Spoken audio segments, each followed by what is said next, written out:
बीरबल की आंखें और गुनहगार की बेशर्मी। आगरा की उस दोपहर में सूरज जैसे आग उगल रहा था। यमुना का पानी भी भाप बनता महसूस हो रहा था और मुगलिया सल्तनत के सबसे आलीशान किले की संगमरमरी दीवारें भी किसी तपते हुए तवे की तरह धधक रही थीं। लेकिन किले के अंदर दीवाने कास में जो आग लगी थी वह सूरज की तपिश से कहीं ज्यादा भयानक थी। वह आग शहंशाह हिंद जलालुद्दीन मोहम्मद अकबर के दिल में लगी थी। उनकी आंखों में आज वो रहमदिली और रौब नहीं बल्कि एक गहरा स्याह तूफान था। सामने घुटनों के बल सर झुकाए सल्तनत के चार सबसे भरोसेमंद और कास लोग खड़े थे और शहंशाह की नजरें किसी भूखे बाज की तरह उन चारों पर बारी बारी से टिक रही थीं, जैसे अभी चीरकर उनके अंदर का सच निकाल लेंगी। मामला सल्तनत की किसी जागीर या खजाने की चोरी का नहीं था। मामला उससे कहीं ज्यादा निजी, कहीं ज्यादा तकलीफदेह था। शहंशाह अकबर के निजी कक्ष, उनके ख्वाबगाह से एक ऐसी चीज चोरी हुई थी जिसकी कीमत दुनिया की कोई दौलत नहीं लगा सकती थी। वह उनकी मरहूम मलिका रुकैया सुल्तान बेगम की एक छोटी सी हाथीदांत पर बनी तस्वीर थी। एक ऐसी तस्वीर जिसे शहंशाह हर रात सोने से पहले देखते थे और हर सुबह उठने के बाद चूमते थे। वह तस्वीर महज एक तस्वीर नहीं थी बल्कि उनकी जवानी के सबसे खूबसूरत दिनों का, उनके पहले इश्क का और एक ऐसे साथ का प्रतीक थी जिसे वक्त ने उनसे छीन लिया था। रुकैया बेगम को गुजरे हुए 10 साल हो चुके थे, लेकिन उस तस्वीर के जरिए वह आज भी अकबर के पास थीं। और आज कोई उस याद को भी उनसे चुरा ले गया था। शहंशाह की गरजती हुई आवाज ने दीवाने कास की खामोशी को चीर दिया। हम यकीन नहीं कर सकते। हमारी ख्वाबगाह में हमारी नजरों के सामने से कोई हमारी रूह का एक हिस्सा चुरा ले जाए और किसी को कानों कान खबर तक न हो। यह कैसे मुमकिन है? सामने खड़े चार लोगों के चेहरे सफेद पड़ चुके थे। पहला था इसफंदियार खान, शहंशाह का वजीर हिफाजत यानी निजी सुरक्षा का प्रमुख।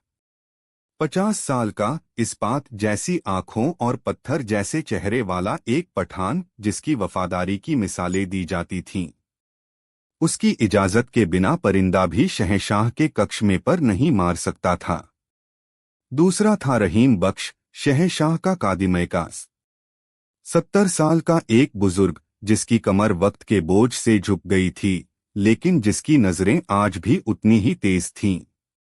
उसने अकबर को गोद में खिलाया था और पिछले 40 साल से एक साये की तरह उनके साथ था।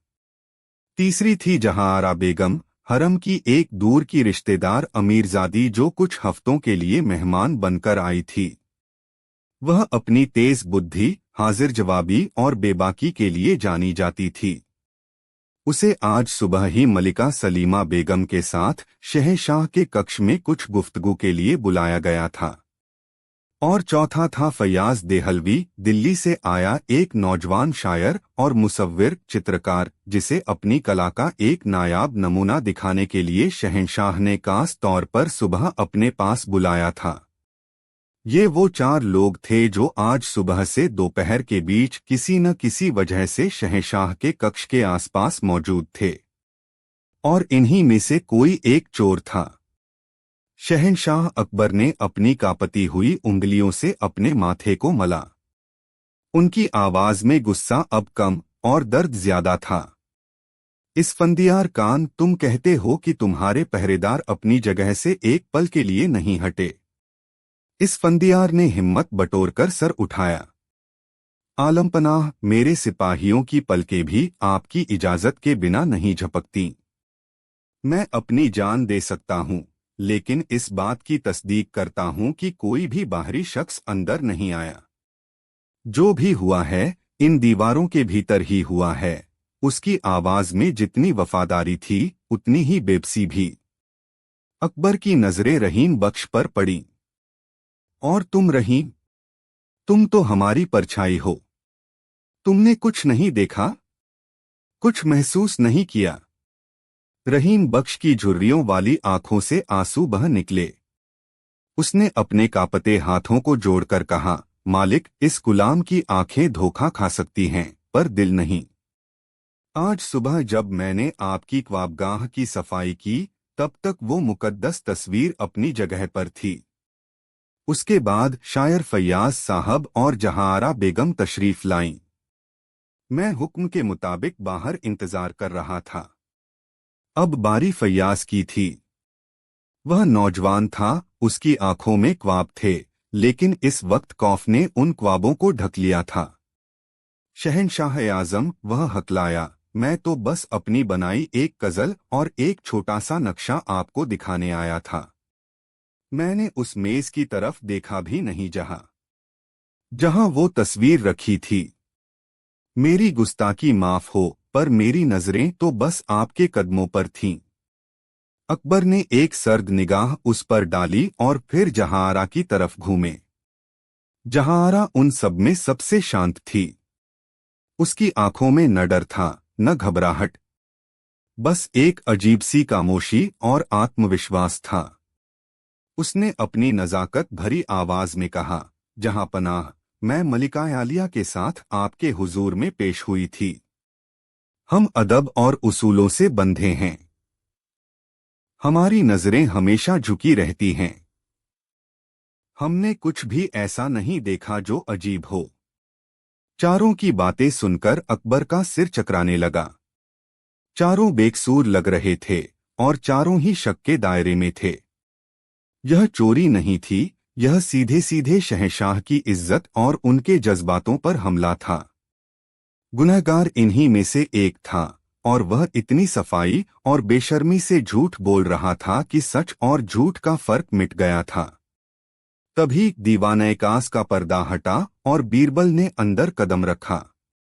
उनके चेहरे पर हमेशा की तरह एक शांत मुस्कान थी, लेकिन उनकी आंखों में एक गहरी चमक थी। वो आंखें जो सिर्फ देखती नहीं थीं, बल्कि इंसानी फितरत के आर पार झांक लेती थीं। उन्होंने आते ही माहौल की गंभीरता को भांप लिया। आदाब जहांपनाह, बीरबल ने झुककर कहा। अकबर ने एक थकी हुई नजर से उन्हें देखा। आओ बीरबल, आओ और देखो हमारी सल्तनत का हाल। हमारे सबसे करीबी लोगों के बीच एक ऐसा गुनहगार छुपा बैठा है जिसने हमारी रूह पर छुरी चलाई है। और उसकी बेशर्मी देखो, वो हमारी आंखों में आंखें डालकर खुद को बेकसूर बता रहा है। बीरबल ने एक गहरी सांस ली और उन चारों संदिग्धों को देखा। उनकी नजरें किसी जौहरी की तरह हर चेहरे के भाव, हर हरकत और हर अनकही बात को तौल रही थीं। उन्होंने इस फंदियार के पत्थर जैसे चेहरे के पीछे छिपी बेचैनी को पढ़ा, रहीम बख्श के आंसुओं में छुपे किसी गहरे राज को महसूस किया, फैयाज की घबराहट के नीचे दबी किसी हसरत को देखा, और जहांआरा की खामोशी में एक अजीब सी चुनौती को भांपा। जहांपनाह, बीरबल ने बड़े धीमे स्वर में कहा, अगर इजाजत हो तो क्या मैं इन चारों से कुछ सवाल कर सकता हूं? अकबर ने हाथ से इशारा किया। बीरबल पहले इस फंदियार कान के पास गए। कान साहब, आप कहते हैं कोई बाहरी शख्स अंदर नहीं आया, लेकिन क्या कोई ऐसा था जो अंदर से बाहर गया हो और आपको कुछ अजीब लगा हो? इस फंदियार ने सोचा और कहा, नहीं दीवान जी, बस ये तीनों ही अपने अपने वक्त पर बाहर निकले। जहांआरा बेगम और शायर साहब तो लगभग एक साथ ही निकले थे। रहीम बख्श जरूर थोड़ी देर बाद बाहर आया था, उसके हाथ में झाड़न और कुछ कूड़ा था, जैसा रोज होता है। बीरबल ने सिर हिलाया और रहीम बख्श के पास पहुंचे। बाबा रहीम, आप शहंशाह के सबसे पुराने खिदमतगार हैं। आप उनकी हर जरूरत, हर आदत से वाकिफ हैं। क्या आज सुबह शहंशाह के मिजाज में या कमरे की किसी चीज में कोई बदलाव महसूस हुआ? रहीम बख्श ने सुबकते हुए कहा, साहब, मालिक का मिजाज तो हमेशा की तरह था। हाँ, एक बात थी। आज सुबह जब मैं सफाई कर रहा था, तो मैंने देखा कि वो अपनी जगह से जरा सी हटी हुई थी, जैसे किसी ने उसे उठाकर वापस रखा हो। मैंने सोचा, शायद रात में जहां पनाह ने ही उसे छुआ होगा, इसलिए मैंने उसे वापस ठीक से रख दिया और बाहर आ गया। यह एक नया मोड़ था। मतलब चोर ने शायद तस्वीर को पहले ही देखभाल लिया था। बीरबल अब फैयाज की तरफ मुड़े। उसकी आंखों में झांकते हुए पूछा, शायर साहब, आप कहते हैं कि आपकी नजरें शहंशाह के कदमों पर थीं, लेकिन एक फनकार की नजरें कैद में नहीं रहती। वो खूबसूरती की तलाश में भटकती हैं। क्या सच में आपने उस खूबसूरत तस्वीर को नहीं देखा? फैयाज का चेहरा पीला पड़ गया। दीवाने-आम, मेरा मतलब, मैंने बस एक झलक देखी थी। वो बहुत बहुत नायाब थी। कोई भी फनकार उसे देखकर अपनी नजरें नहीं हटा सकता। लेकिन खुदा की कसम, मैंने उसे छुआ तक नहीं। उसकी आवाज में सच्चाई और डर का अजीब मेल था। अब बीरबल आखिर में जहांआरा बेगम के सामने खड़े हुए। जहांआरा ने अपनी पलकें उठाईं और सीधे बीरबल की आंखों में देखा। उसकी नजरों में एक अजीब सी ठंडक थी। बेगम साहिबा, बीरबल ने नरमी से पूछा, आप हरम की सबसे ज़हीन औरतों में से हैं। आपकी नजरें बहुत तेज हैं। आपने जरूर कुछ ऐसा देखा होगा जो इन मर्दों की नजरों से चूक गया। जहांआरा के होठों पर एक हल्की, लगभग अदृश्य मुस्कान आई और चली गई। बीरबल जी, आपने सही कहा। मेरी नजरें तेज हैं। और मैंने देखा है कि आज दीवाने-कास में एक गुनहगार के साथ साथ 3 बेकसूर लोग भी जलील हो रहे हैं। मैंने देखा कि सल्तनत की बुनियाद यानी भरोसा आज हिल गया है। इसके सिवा मैंने और कुछ नहीं देखा। उसका जवाब एक तीर की तरह था।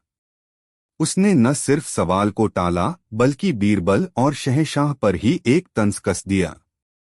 बीरबल मुस्कुराए। यह मुस्कान उनकी जीत की मुस्कान नहीं थी, बल्कि एक ऐसी पहेली को देखने की मुस्कान थी जो और भी पेचीदा होती जा रही थी। गुनहगार सिर्फ शातिर नहीं था, वह बेहद बेशर्म और आत्मविश्वासी भी था। उसे पकड़ना मुश्किल था क्योंकि उसे अपने पकड़े जाने का कोई खौफ ही नहीं था। अकबर का सब्र अब जवाब दे रहा था। बीरबल, बहुत हुआ ये सवाल जवाब का सिलसिला। हमें हमारा गुनहगार चाहिए। अभी इसी वक्त। इन चारों में से कौन है वो? तुम्हारी आंखें तो सब देख लेती हैं, फिर आज क्यों खामोश हैं? दरबार में सन्नाटा छा गया।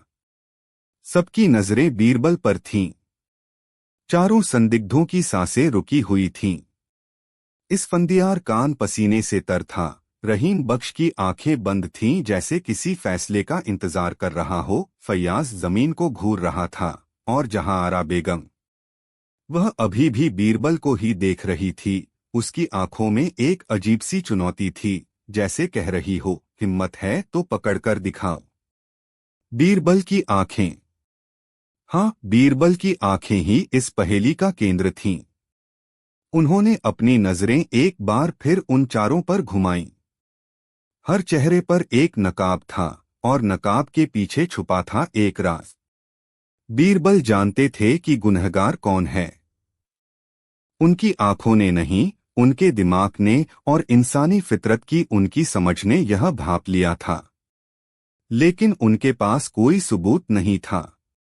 और इस गुनहगार की बेशर्मी ऐसी थी कि वह बिना सबूत के अपना जुर्म कभी नहीं कबूल करेगा। बीरबल ने एक लंबी गहरी सांस ली। उन्होंने अपनी नजरें शहंशाह अकबर पर टिकाईं और बड़े ही रहस्यमय अंदाज में बोले, आलमपनाह, आपने सच कहा। मेरी आंखें इंसान हैं और इंसान की आंखें धोखा खा सकती हैं। इंसान की जबान झूठ बोल सकती है और इंसान का दिल राज छुपा सकता है। उन्होंने एक पल का ठहराव लिया, जिससे दरबार में मौजूद हर शख्स की धड़कनें तेज हो गईं। इस गुत्थी को सुलझाने के लिए बीरबल ने अपनी आवाज को और गहरा करते हुए कहा, हमें किसी ऐसे से पूछना होगा जिसकी आंखें कभी धोखा नहीं खाती, जो हर जगह मौजूद है और जो कभी झूठ नहीं बोलता। अकबर ने हैरानी से पूछा, कौन है ऐसा, बीरबल? बीरबल धीरे से दीवाने-कास की खिड़की की तरफ बढ़े। उन्होंने बाहर चमकते हुए आग उगलते सूरज की तरफ इशारा किया। दरबार में मौजूद हर शख्स ने उनकी उंगली की दिशा में देखा। बीरबल का चेहरा एक अजीब से आत्मविश्वास से दमक रहा था। उन्होंने कहा, जहां पनाह, इस गुनहगार को मैं नहीं, वो पकड़ेगा। और फिर उन्होंने वह वाक्य कहा जिसने सबको स्तब्ध कर दिया। इस पेचीदा सच को जानने के लिए कल सुबह मैं सूरज से सवाल करूंगा। दीवाने-कास में एक गहरा सर्द सन्नाटा पसर गया। शहंशाह अकबर हैरानी से बीरबल को देख रहे थे। इसफंदियार, रहीम और फैयाज के चेहरे पर खौफ और उलझन के मिले-जुले भाव थे। लेकिन जहांआरा बेगम, जो अब तक शांत थी, पहली बार उसके चेहरे का रंग थोड़ा उड़ा। उसकी आंखों की चुनौती की जगह एक पल के लिए एक अनदेखे डर ने ले ली थी। बीरबल की आंखें सूरज पर थीं, लेकिन वह जानते थे कि उनकी इस बात का असली असर कहाँ हुआ है। पहेली का आखिरी टुकड़ा अपनी जगह पर फिट होने के लिए तैयार था। जब बीरबल ने सूरज से पूछ लिया सवाल। अगली सुबह की पहली किरण अभी आगरा के आसमान पर फैली भी नहीं थी। रात की खामोशी में डूबा शाही बाग, जिसे बाक़यात कहा जाता था, आज किसी अजीब सी सरगर्मी से जागा हुआ था। फव्वारों के पानी की आवाज, चमेली और रात रानी की मिलीजुली खुशबू और पत्तों पर पड़ी ओस की बूंदें, सब कुछ वैसा ही था, लेकिन हवा में एक अनकहा तनाव घुला हुआ था। बाग के बीचों बीच एक संगमरमरी चबूतरे पर शहंशाह अकबर एक मसंद पर बैठे थे। उनके चेहरे पर रात भर की बेताबी और उलझन साफ दिख रही थी। उनके सामने कुछ दूरी पर वही चारों लोग खड़े थे, इसफंदियार खान, रहीम बख्श, जहांआरा बेगम और फैयाज देहलवी। रात भर उन्हें शाही निगरानी में रखा गया था। उन चारों के चेहरों पर भी थकान, डर और एक अनथीन इंतजार की परछाइयां थीं। और इन सबके केंद्र में थे बीरबल। वह चबूतरे के किनारे पर खड़े पूरब की ओर देख रहे थे, जहां आसमान का रंग धीरे धीरे नीले से केसरिया हो रहा था। उन्होंने आज दरबारी पोशाक नहीं, बल्कि एक सादा सफेद सूती अंगरखा पहना था, जैसा कि कोई साधु या फकीर पहनता है।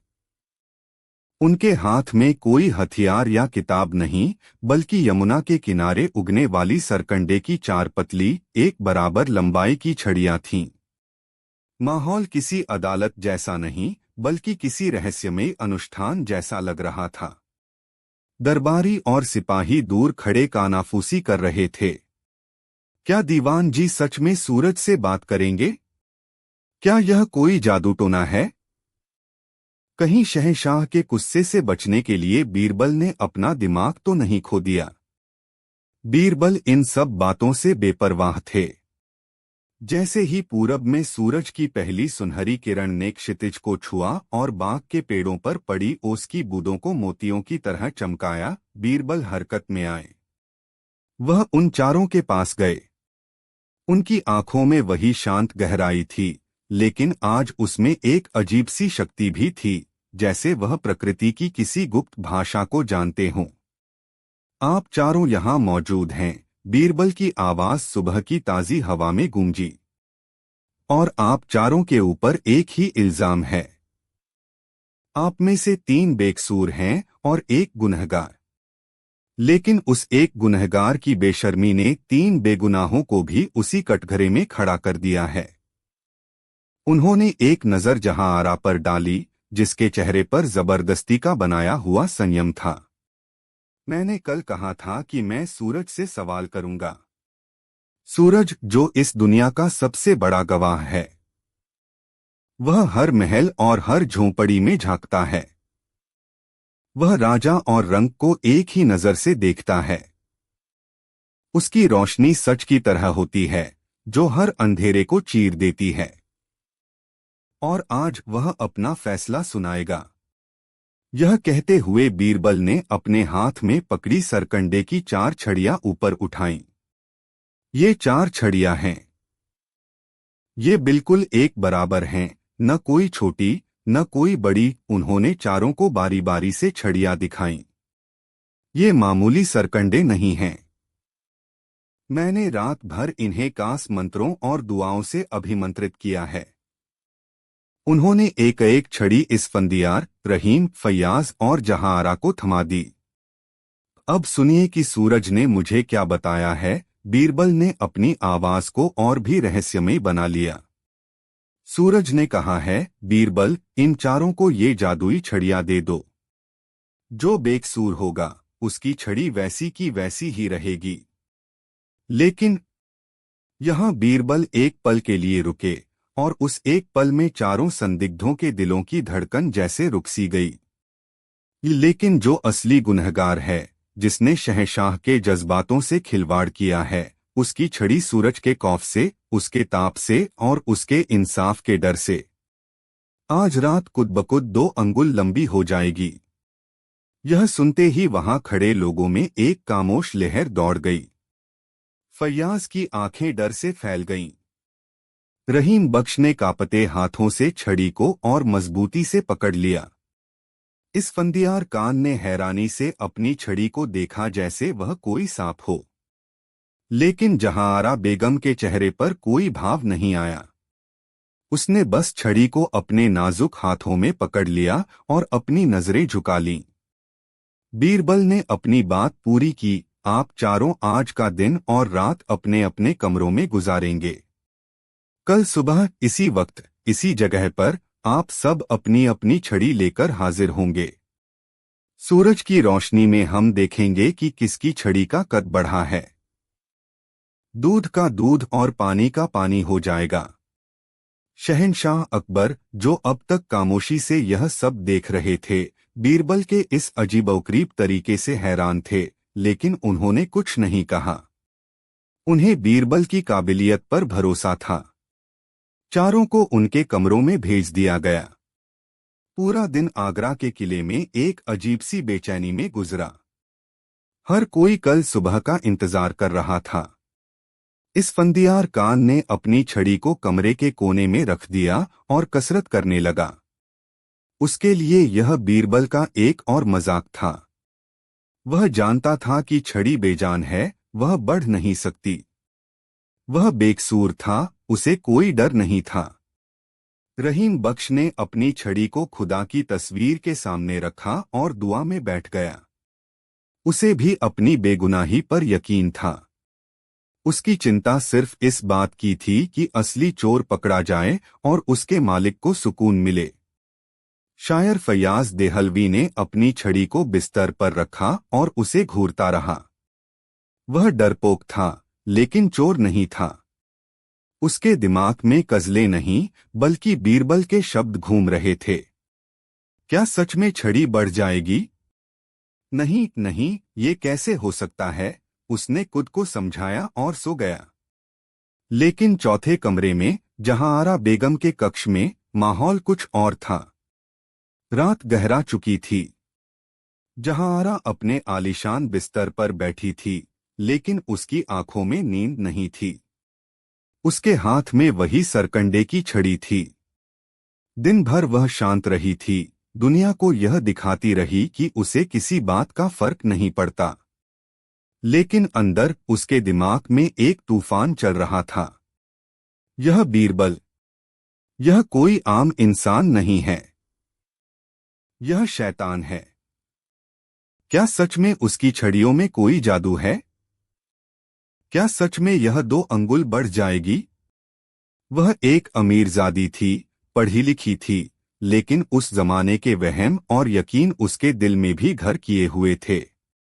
उसे अपनी चोरी पर, अपनी चालाकी पर पूरा भरोसा था। उसने तस्वीर को बड़ी सफाई से चुराया था। जब वह शहंशाह के कक्ष से बाहर निकल रही थी, तो उसने अपनी शॉल में उसे ऐसे छिपाया था कि किसी को शक तक नहीं हुआ। उसने उस तस्वीर को अपने सामान के एक संदूक में, कपड़ों की तह के नीचे छुपा दिया था। उसे यकीन था कि कोई उसे पकड़ नहीं सकता। लेकिन बीरबल का यह सूरज वाला नाटक, यह उसे परेशान कर रहा था। अगर, सिर्फ अगर यह छड़ी सच में बढ़ गई तो कल सुबह सबके सामने मेरी छड़ी सबसे लंबी होगी। मैं पकड़ी जाऊंगी। नहीं, नहीं, मैं ऐसा नहीं होने दे सकती। उसका ज़हीन दिमाग, जो हमेशा साजिशें रचता था, अब अपने ही बुने जाल में फंस गया था। डर और घबराहट में इंसान की सोचने की ताकत कम हो जाती है। उसके दिमाग में एक ख्याल आया, एक ऐसा ख्याल जो उसे उस वक्त बिल्कुल सही लगा। अगर छड़ी 2 अंगुल बढ़ने वाली है, तो क्यों न मैं उसे अभी से 2 अंगुल छोटा कर दूं। रात भर में जब वह बढ़ेगी तो वापस अपनी असली लंबाई पर आ जाएगी, और कल सुबह मेरी छड़ी बाकी तीनों की छड़ियों के बराबर होगी। बीरबल का जादू उसी पर उल्टा पड़ जाएगा। यह सोचकर उसके चेहरे पर एक कुटिल मुस्कान आ गई। उसे लगा कि उसने बीरबल को भी मात दे दी है। उसने अपने सामान से एक छोटा, तेज धार वाला चाकू निकाला। उसने अपनी उंगलियों से छड़ी पर 2 अंगुल का निशान लगाया और बड़ी सफाई से, बिल्कुल सावधानी से छड़ी के निचले हिस्से को काटकर अलग कर दिया। कटे हुए टुकड़े को उसने अंगीठी की राख में दबा दिया। अब उसकी छड़ी बाकियों से 2 अंगुल छोटी हो चुकी थी। वह सुकून की सांस लेकर बिस्तर पर लेट गई। उसे यकीन था कि सुबह तक सब ठीक हो जाएगा। उसकी बेशर्मी और आत्मविश्वास अब लौट आया था। अगली सुबह बाक़यात में आज कल से भी ज्यादा भीड़ थी। शहंशाह अकबर, बीरबल और तमाम दरबारी उसी जगह पर मौजूद थे।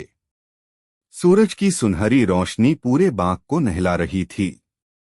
चारों संदिग्धों को फिर से पेश किया गया। सबके हाथों में अपनी अपनी छड़ी थी। बीरबल मुस्कुराए, तो रात गुजर चुकी है। सूरज एक बार फिर आसमान में गवाही देने के लिए मौजूद है। अब वक्त है इंसाफ का। कृपया आप सब अपनी अपनी छड़ियां मेरे सामने इस चबूतरे पर रख दें। इस फंदियार कान ने आगे बढ़कर अपनी छड़ी रखी। फिर रहीम बख्श ने, फिर फैयाज ने। तीनों छड़ियां बिल्कुल एक बराबर थीं, जैसे कल थीं। अब बारी जहांआरा बेगम की थी।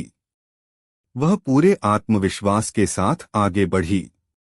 उसके चेहरे पर जीत की एक हल्की सी मुस्कान थी। उसने अपनी छड़ी को बाकी तीनों के साथ रख दिया, और जैसे ही उसने अपनी छड़ी रखी, एक पल के लिए सन्नाटा छा गया। और फिर वह सन्नाटा शहंशाह अकबर के एक गहरे विस्मय और बीरबल की विजी मुस्कान में बदल गया। सब कुछ साफ था, आईने की तरह साफ। इस फंदियार, रहीम और फैयाज की छड़ियां एक बराबर थीं। लेकिन जहांआरा की छड़ी, वह उन तीनों से साफ साफ 2 अंगुल छोटी थी। बीरबल की आवाज गूंजी, सूरज ने अपना फैसला सुना दिया है। जहांआरा का चेहरा सफेद पड़ गया। उसका दिमाग सुन्न हो गया। उसे अपनी गलती समझ में आई, लेकिन अब बहुत देर हो चुकी थी। बीरबल ने शहंशाह की तरफ मुड़कर कहा, आलम पनाह, सूरज से सवाल करना सिर्फ एक बहाना था। असल सवाल तो मैंने गुनहगार के ज़मीर से, उसके डर से किया था। इन छड़ियों में कोई जादू नहीं था। यह सिर्फ सरकंडे के बेजान टुकड़े थे। मैंने यह अफवाह फैलाई कि चोर की छड़ी 2 अंगुल लंबी हो जाएगी।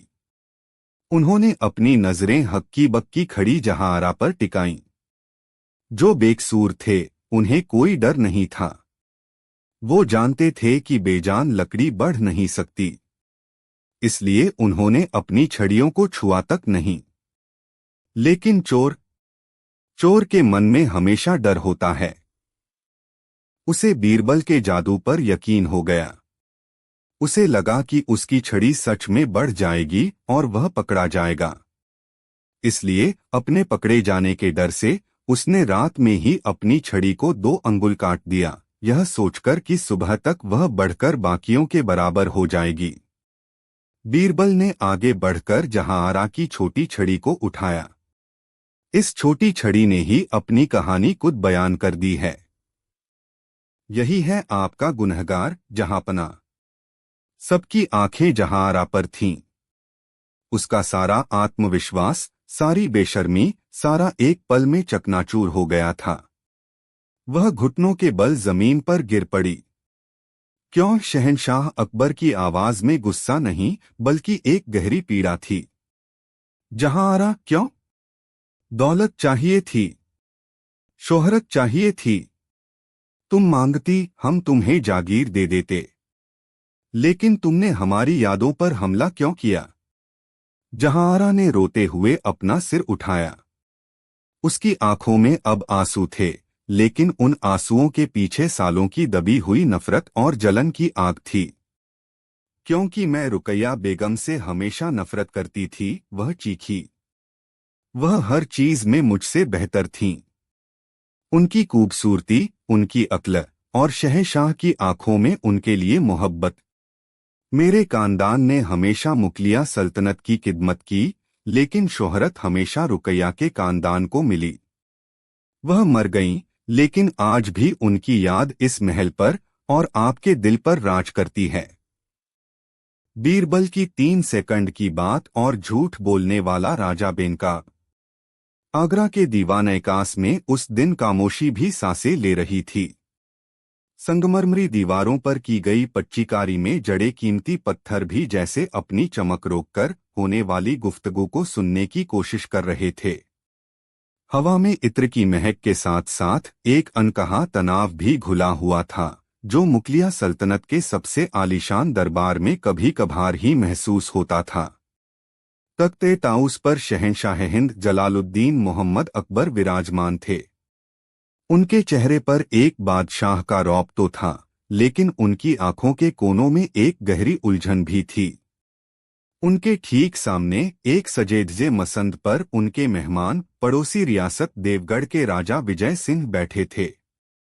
राजा विजय सिंह अपनी बहादुरी, दिलेरी और खुशमिजाजी के लिए मशहूर थे।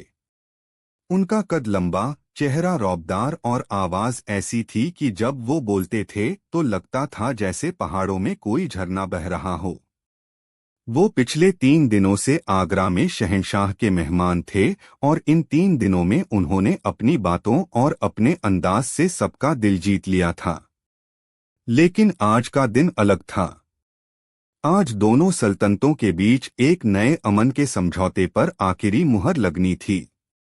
सब कुछ ठीक चल रहा था, जब तक कि राजा विजय सिंह ने कल रात एक निजी महफिल में हुई एक घटना का जिक्र नहीं किया।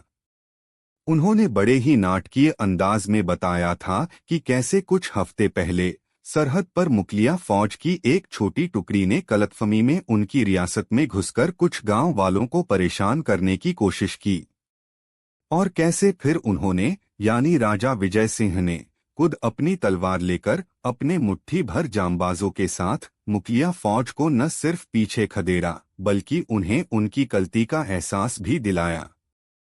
यह कहानी सुनाते वक्त उनकी आंखों में एक अजीब सी चमक थी। उन्होंने इसे ऐसे पेश किया जैसे वो शहंशाह अकबर की फौज की कोई बड़ी बेइज्जती नहीं कर रहे, बल्कि अपनी बहादुरी का एक छोटा सा किस्सा सुना रहे हों। उन्होंने कहा, जहांपनाह, आपके सिपाही भी हमारे भाई हैं।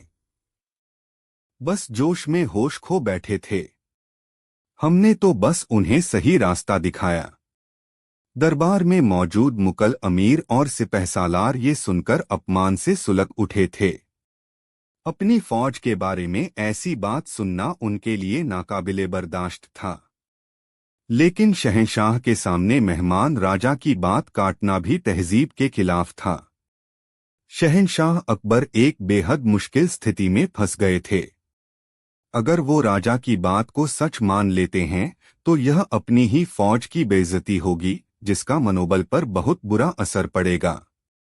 और अगर वो राजा विजय सिंह को झूठा कहते हैं तो सालों की मेहनत से तैयार हुआ अमन का समझौता टूट जाएगा, और दोनों रियासतों के बीच जंग के बादल मंडराने लगेंगे। देवगढ़ छोटी रियासत जरूर थी, पर उसकी भौगोलिक स्थिति ऐसी थी कि उससे दुश्मनी मोल लेना मुगलिया सल्तनत के लिए महंगा पड़ सकता था। राजा विजय सिंह एक बेहद शातिर खिलाड़ी थे। उन्होंने अपना झूठ एक ऐसी महफिल में इतने सलीके से पेश किया था कि अब अकबर के पास कोई रास्ता नहीं बचा था। पूरी रात शहंशाह इसी कशमकश में सो नहीं पाए थे। सुबह होते ही उन्होंने अपने सबसे भरोसेमंद सलाहकार बीरबल को ख्वाबगाह में तलब किया। बीरबल, शहंशाह ने अपने माथे पर बल डालते हुए कहा, तुमने सुना राजा विजय सिंह ने क्या कहा? हमें यकीन है कि वो झूठ बोल रहे हैं। हमारी फौज ऐसी हरकत कभी नहीं कर सकती। हमारे पास सरहद से जो इत्तिला आई है उसमें ऐसी किसी घटना का कोई जिक्र नहीं है। लेकिन हम उन्हें झूठा साबित करें तो कैसे? हमारे पास कोई सबूत नहीं है। और अगर हम खामोश रह गए तो हमारी सल्तनत की नाक कट जाएगी। बीरबल खामोशी से सब सुन रहे थे। उनकी आंखें बंद थीं, जैसे वो शहंशाह के शब्दों को नहीं बल्कि उनके पीछे छुपी चिंता को समझने की कोशिश कर रहे हों। उन्होंने धीरे से अपनी आंखें खोलीं। उनकी आंखों में हमेशा की तरह एक शांत चमक थी। आलमपनाह, कभी कभी सच को साबित करने के लिए सबूतों की नहीं बल्कि सही आईने की जरूरत पड़ती है। और इंसान का सबसे बड़ा आईना उसका अपना ज़मीर होता है। कहना क्या चाहते हो, साफ साफ कहो, अकबर ने अधीरता से कहा। बीरबल मुस्कुराए। जहांपनाह, राजा विजय सिंह ने यह कहानी अपनी बहादुरी साबित करने के लिए गढ़ी है। एक झूठा इंसान जब अपनी बहादुरी के किस्से सुनाता है तो वो अक्सर उन लोगों को भूल जाता है जो उसकी बहादुरी की कीमत चुकाते हैं। हमें सिर्फ उस भूली हुई कड़ी को ढूंढना है। और वो कैसे होगा? शहंशाह ने पूछा। उसके लिए आपको आज दरबार में बस एक छोटा सा नाटक करना होगा, बीरबल ने कहा। मैं राजा विजय सिंह के सामने सिर्फ 3 सेकंड के लिए कुछ कहूंगा। एक छोटा सा जुमला। और मेरा यकीन है कि उन 3 सेकंड में ही राजा का झूठ बेनकाब हो जाएगा। अकबर हैरान थे। 3 सेकंड? बीरबल, यह कोई मजाक नहीं है। सल्तनत की इज्जत दांव पर लगी है। तुम 3 सेकंड में ऐसा क्या कह दोगे कि एक मजा हुआ झूठा राजा अपना गुनाह कबूल कर लेगा? बीरबल ने सिर झुकाकर कहा, मैं गुनाह कबूल नहीं करवाऊंगा जहांपना। मैं बस उनके चेहरे पर पड़े नकाब पर एक छोटी सी खरोंच लगाऊंगा। बाकी का काम उनकी अपनी आंखें, उनके अपने हाथ और उनका धड़कता हुआ दिल कर देगा। आपको बस मुझ पर भरोसा रखना होगा और जब मैं वो जुमला कहूँ तो आपकी नजरें राजा विजय सिंह के चेहरे से एक पल के लिए भी नहीं हटनी चाहिए। अकबर के पास और कोई चारा नहीं था। उन्हें बीरबल की समझदारी पर हमेशा से भरोसा था। उन्होंने हामी भर दी। कुछ ही देर में दीवानैकास फिर से भर गया। माहौल में एक अजीब सी गंभीरता थी। राजा विजय सिंह अपने मसंद पर बैठे थे। उनके चेहरे पर एक विजी मुस्कान थी। उन्हें लग रहा था कि शहंशाह अकबर ने उनकी कहानी को मान लिया है और अब समझौते पर दस्तखत हो जाएंगे। शहंशाह अकबर ने माहौल को और गंभीर बनाते हुए कहा, राजा साहब, हमने आपकी बहादुरी के किस्से सुने। हम आपकी दिलेरी की कदर करते हैं। राजा विजय सिंह का सीना गर्व से और चौड़ा हो गया। अकबर ने फिर बीरबल की तरफ देखा। यह इशारा था। बीरबल अपनी जगह से उठे। उन्होंने पहले शहंशाह को आदाब किया, फिर राजा विजय सिंह की तरफ घूमकर सिर झुकाया। पूरा दरबार सांस रोके बीरबल को देख रहा था। सबको लग रहा था कि बीरबल अब राजा की तारीफ में कुछ कसीदे पढ़ेंगे। बीरबल ने अपनी शांत लेकिन साफ आवाज में कहा, राजा साहब, आपकी बहादुरी यकीनन काबिले तारीफ है। उन्होंने एक पल का ठहराव लिया। उनकी नजरें सीधे राजा विजय सिंह की आंखों में थीं। और फिर उन्होंने वो 3 सेकंड का जुमला कहा जिसने उस खामोश दरबार में एक तूफान ला दिया। उन्होंने कहा, बस अफसोस है शमशेर की वफादारी का। बस इतना ही। 3 छोटे छोटे शब्द, एक नाम और एक जज्बा।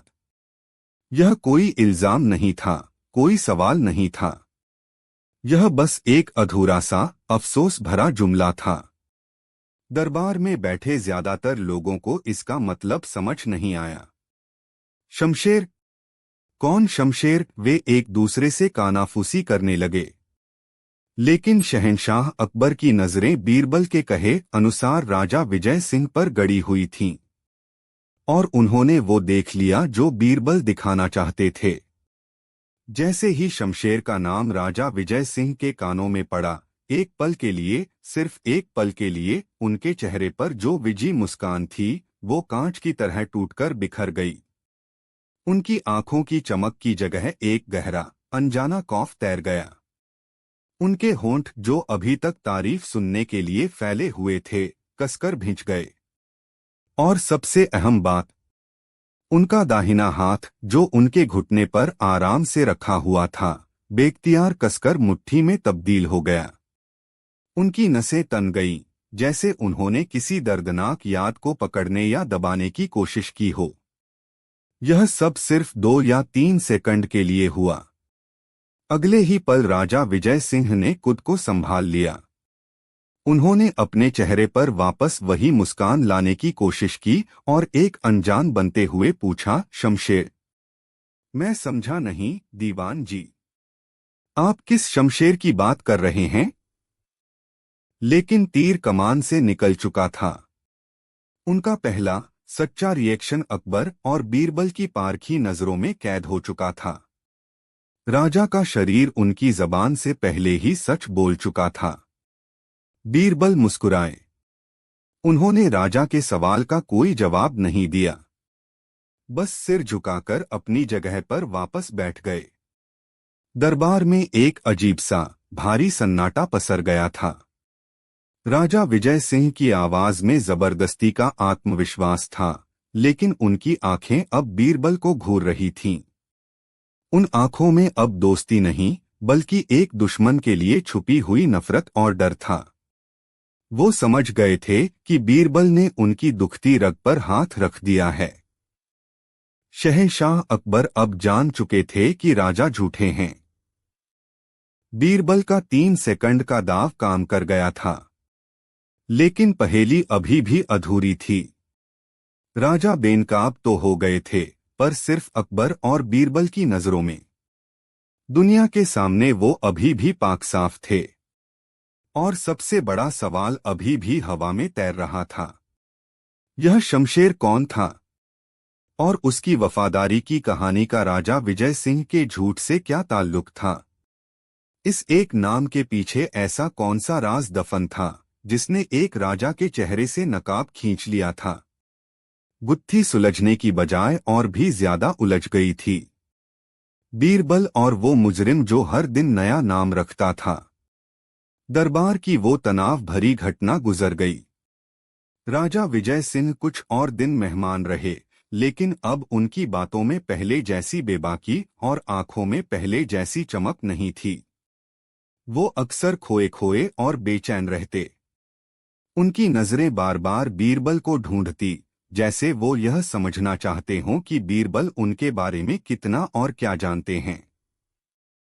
अमन का समझौता तो हो गया, लेकिन अब उसकी शर्तों में मुगलिया सल्तनत का पलड़ा भारी था। राजा विजय सिंह बिना कोई और सवाल किए हर शर्त मानने को तैयार हो गए थे। अकबर जानते थे कि बीरबल ने किसी अनदेखे तीर से सही निशाना लगाया है, लेकिन वो तीर क्या था, यह अभी तक एक राज था। जिंदगी अपनी रफ्तार से आगे बढ़ने लगी। आगरा की गलियों में फिर से वही रौनक लौट आई। लेकिन कुछ ही हफ्तों बाद शहर में एक नई और अजीब तरह की सनसनी फैलने लगी। आगरा में चोरियां पहले भी होती थीं, लेकिन इस बार जो हो रहा था वो अलग था। एक नया चोर उभरा था, जिसका तरीका बिल्कुल अनोखा था। वो सिर्फ अमीरों और ताकतवर लोगों को निशाना बनाता था, लेकिन कभी भी किसी को कोई शारीरिक नुकसान नहीं पहुंचाता था। वो कभी ताला नहीं तोड़ता था, कभी किसी के घर में जबरदस्ती नहीं घुसता था। उसका तरीका था पहचान बदलना। वो हर बार एक नया रूप, एक नया नाम और एक नई कहानी लेकर आता था। कभी वो एक ईरानी सौदागर जमशेद बनकर किसी जौहरी की दुकान में जाता और बातों बातों में उसका सबसे कीमती हार लेकर ऐसे गायब हो जाता कि जौहरी को घंटों तक पता ही नहीं चलता। जब तक उसे अपनी चोरी का एहसास होता, जमशेद नाम का कोई सौदागर दुनिया में मौजूद ही नहीं होता था। कभी वो एक बूढ़ा हकीम अब्दुल बनकर किसी अमीर हकीम के घर पहुंचता और जड़ी बूटियों पर ऐसी गहरी चर्चा करता कि मेजबान मंत्रमुग्ध हो जाता। और जब वो हकीम अब्दुल जाता तो अपने साथ उस हकीम की लिखी सबसे नायाब किताब भी ले जाता, जिसे वो सालों से अपनी जान से ज्यादा संभाल कर रख रहा था। कभी वो एक फकीर बाबा रहमत बनकर किसी सूबेदार की हवेली के बाहर धूनी रमाता और अपनी बातों से ऐसा समा बांधता कि सूबेदार खुद उसे अंदर बुलाकर इज्जत से बिठाता। और जब वो फकीर जाता तो हवेली से सूबेदार की शान समझी जाने वाली सोने की मूठ वाली तलवार गायब हो चुकी होती। हर बार एक नया चेहरा, एक नया लिबास, एक नया लहजा और एक नया नाम। शहर का कोतवाल परेशान हो गया था। उनके पास चोर के दर्जनों हुलिये थे, लेकिन हर हुलिया दूसरे से अलग था। उनके पास चोर के दर्जनों नाम थे, जमशेद, अब्दुल, रहमत, फिरोज, कल्याण सिंह, लेकिन हर नाम झूठा था। अकबर हैरान थे। 3 सेकंड। बीरबल, यह कोई मजाक नहीं है। सल्तनत की इज्जत दांव पर लगी है। तुम 3 सेकंड में ऐसा क्या कह दोगे कि एक मजा हुआ झूठा राजा अपना गुनाह कबूल कर लेगा? बीरबल ने सिर झुकाकर कहा, मैं गुनाह कबूल नहीं करवाऊंगा जहांपना। मैं बस उनके चेहरे पर पड़े नकाब पर एक छोटी सी खरोंच लगाऊंगा। बाकी का काम उनकी अपनी आंखें, उनके अपने हाथ और उनका धड़कता हुआ दिल कर देगा। आपको बस मुझ पर भरोसा रखना होगा, और जब मैं वो जुमला कहूँ तो आपकी नजरें राजा विजय सिंह के चेहरे से एक पल के लिए भी नहीं हटनी चाहिए। अकबर के पास और कोई चारा नहीं था। उन्हें बीरबल की समझदारी पर हमेशा से भरोसा था। उन्होंने हामी भर दी। कुछ ही देर में दीवानकास फिर से भर गया। माहौल में एक अजीब सी गंभीरता थी।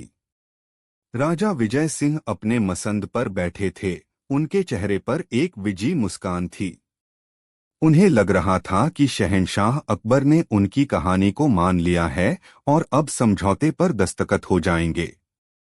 शहंशाह अकबर ने माहौल को और गंभीर बनाते हुए कहा, राजा साहब, हमने आपकी बहादुरी के किस्से सुने। हम आपकी दिलेरी की कदर करते हैं। राजा विजय सिंह का सीना गर्व से और चौड़ा हो गया। अकबर ने फिर बीरबल की तरफ देखा। यह इशारा था। बीरबल अपनी जगह से उठे। उन्होंने पहले शहंशाह को आदाब किया, फिर राजा विजय सिंह की तरफ घूमकर सिर झुकाया। पूरा दरबार सांस रोके बीरबल को देख रहा था। सबको लग रहा था कि बीरबल अब राजा की तारीफ में कुछ कसीदे पढ़ेंगे। बीरबल ने अपनी शांत लेकिन साफ आवाज में कहा, राजा साहब, आपकी बहादुरी यकीनन काबिले तारीफ है। उन्होंने एक पल का ठहराव लिया। उनकी नजरें सीधे राजा विजय सिंह की आंखों में थीं। और फिर उन्होंने वो 3 सेकंड का जुमला कहा, जिसने उस खामोश दरबार में एक तूफान ला दिया। उन्होंने कहा, बस अफसोस है शमशेर की वफादारी का। बस इतना ही। 3 छोटे छोटे शब्द, एक नाम और एक जज्बात। यह कोई इल्जाम नहीं था, कोई सवाल नहीं था। यह बस एक अधूरा सा, अफसोस भरा जुमला था। दरबार में बैठे ज्यादातर लोगों को इसका मतलब समझ नहीं आया। शमशेर? कौन शमशेर? वे एक दूसरे से कानाफूसी करने लगे। लेकिन शहंशाह अकबर की नजरें बीरबल के कहे अनुसार राजा विजय सिंह पर गड़ी हुई थीं, और उन्होंने वो देख लिया जो बीरबल दिखाना चाहते थे। जैसे ही शमशेर का नाम राजा विजय सिंह के कानों में पड़ा, एक पल के लिए, सिर्फ एक पल के लिए, उनके चेहरे पर जो विजी मुस्कान थी वो कांच की तरह टूटकर बिखर गई। उनकी आंखों की चमक की जगह एक गहरा, अनजाना खौफ तैर गया। उनके होंठ जो अभी तक तारीफ सुनने के लिए फैले हुए थे, कसकर भींच गए। और सबसे अहम बात, उनका दाहिना हाथ जो उनके घुटने पर आराम से रखा हुआ था, बेख्तियार कसकर मुट्ठी में तब्दील हो गया। उनकी नसें तन गईं, जैसे उन्होंने किसी दर्दनाक याद को पकड़ने या दबाने की कोशिश की हो। यह सब सिर्फ 2 या 3 सेकंड के लिए हुआ। अगले ही पल राजा विजय सिंह ने खुद को संभाल लिया। उन्होंने अपने चेहरे पर वापस वही मुस्कान लाने की कोशिश की और एक अनजान बनते हुए पूछा, शमशेर? मैं समझा नहीं, दीवान जी। आप किस शमशेर की बात कर रहे हैं? लेकिन तीर कमान से निकल चुका था। उनका पहला सच्चा रिएक्शन अकबर और बीरबल की पारखी नजरों में कैद हो चुका था। राजा का शरीर उनकी जबान से पहले ही सच बोल चुका था। बीरबल मुस्कुराए। उन्होंने राजा के सवाल का कोई जवाब नहीं दिया, बस सिर झुकाकर अपनी जगह पर वापस बैठ गए। दरबार में एक अजीब सा भारी सन्नाटा पसर गया था। राजा विजय सिंह की आवाज में जबरदस्ती का आत्मविश्वास था, लेकिन उनकी आंखें अब बीरबल को घूर रही थीं। उन आंखों में अब दोस्ती नहीं, बल्कि एक दुश्मन के लिए छुपी हुई नफरत और डर था। वो समझ गए थे कि बीरबल ने उनकी दुखती रग पर हाथ रख दिया है। शहंशाह अकबर अब जान चुके थे कि राजा झूठे हैं।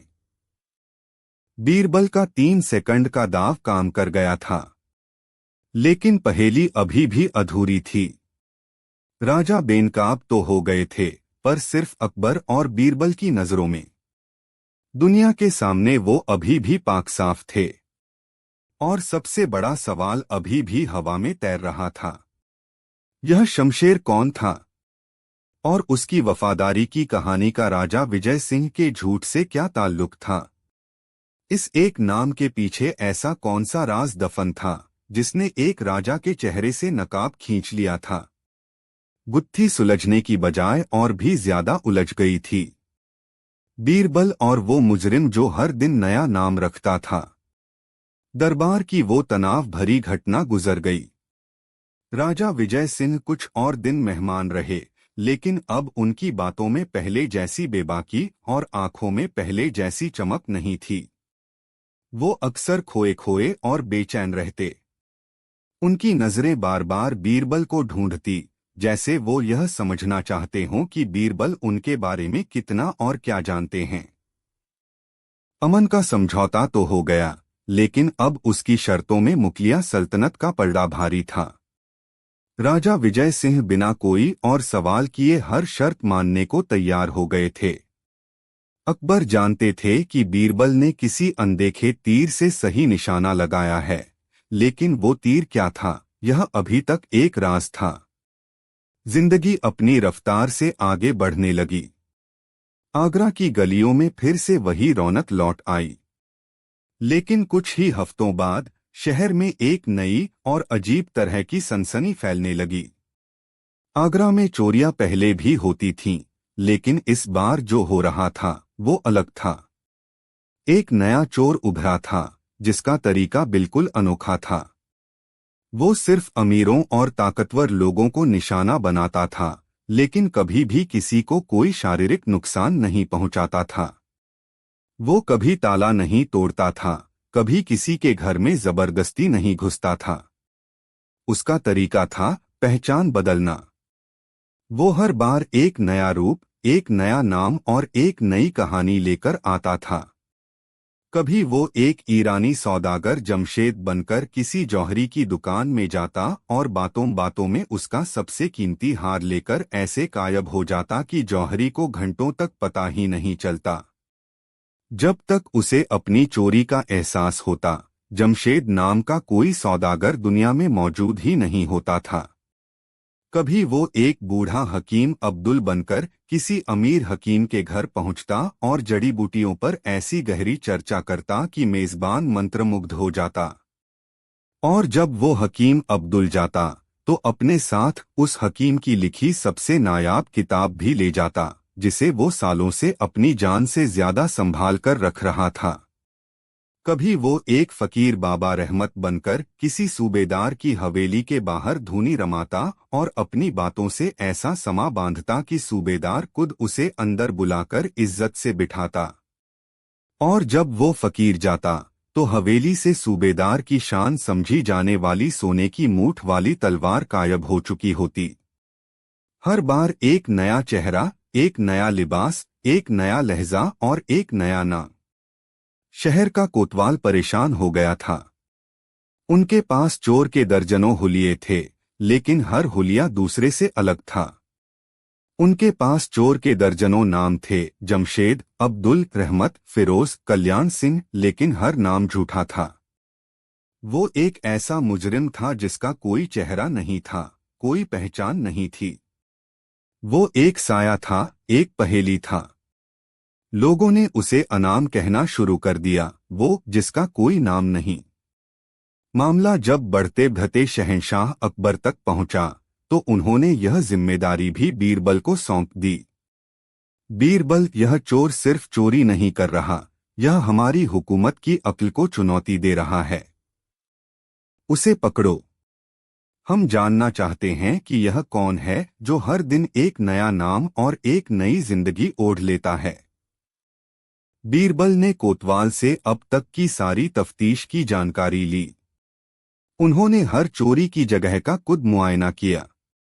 उन्होंने उन सभी लोगों से बात की जो इस अनाम चोर का शिकार हुए थे। दिन हफ्तों में और हफ्ते महीनों में बदलने लगे।